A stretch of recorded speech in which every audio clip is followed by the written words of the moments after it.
प्रशांत कोरटकर यांना शोधण्यासाठी नागपूर पोलिसांचं एक पथक मध्य प्रदेशात रवाना झालं। कोरटकर बालाघाटसाठी आज सकाळी रवाना झाल्याची माहिती मिळाली।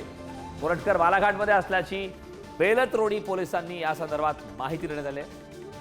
ही पोलिसांना माहिती मिळाल्यानंतर आता पोलिसांचं एक पथक मध्य प्रदेशसाठी रवाना झालं।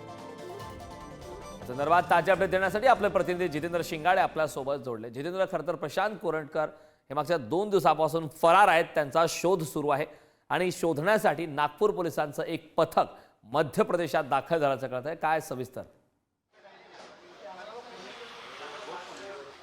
कारण आपण पाहिलेलं आहे की जो काही घटनाक्रम झाला त्या घटनाक्रमाला 3 दिवस उलटून गेलेले आहेत। तर 2 दिवसापासून प्रशांत कोरटकर हा फरार आहे। 2 दिवसांपासून ते नॉट रिचेबल असून त्यांचा फोनही लागत नाहीत। कोल्हापूरचं पथक नागपुरात पोहोचलं, त्यांच्या घरी तपासणी केली, मात्र घरी कुटुंबीय नाही आणि स्वतः प्रशांत कोरटकरही नाही। त्यामुळे जे कोल्हापूरचं पोलीस पथक आहे ते आता बेलतरोडी पोलीस स्टेशनमध्ये येऊन तिथे अधिकारी आणि कर्मचाऱ्यांशी चर्चा करून यावर काय मार्ग काढता येईल अशी माहिती आहे। अशा असताना प्रशांत कोरटकर हे मध्य प्रदेशातील बालाघाट येथे गेल्याची माहिती समोर आलेली आहे आणि याचा तपासासाठी जे आहे ते नागपूर पोलिसांचं एक पथक बालाघाटसाठी रवाना झाल्याची माहिती सूत्रांनी दिलेली आहे। आणि त्यानुसार आता प्रशांत कोरटकर नेमका कुठे आहे, बालाघाटमध्ये आहे की आणखी इतरत्र कुठे आहे, कारण त्यांची गाडीही घरी नाही आहे, कुटुंबीय घरी नाही आहे, ते नॉट रिचेबल आहेत, त्यांचा फोन स्विच ऑफ आहे, त्यामुळे नेमका कुठे गेलेला आहे आणि याच्या तपासासाठी आता नागपूर पोलिसांचं एक पथक बालाघाटला रवाना झाल्याची माहिती पोलिसांकडून मिळालेली आहे। त्यामुळे नेमकं आता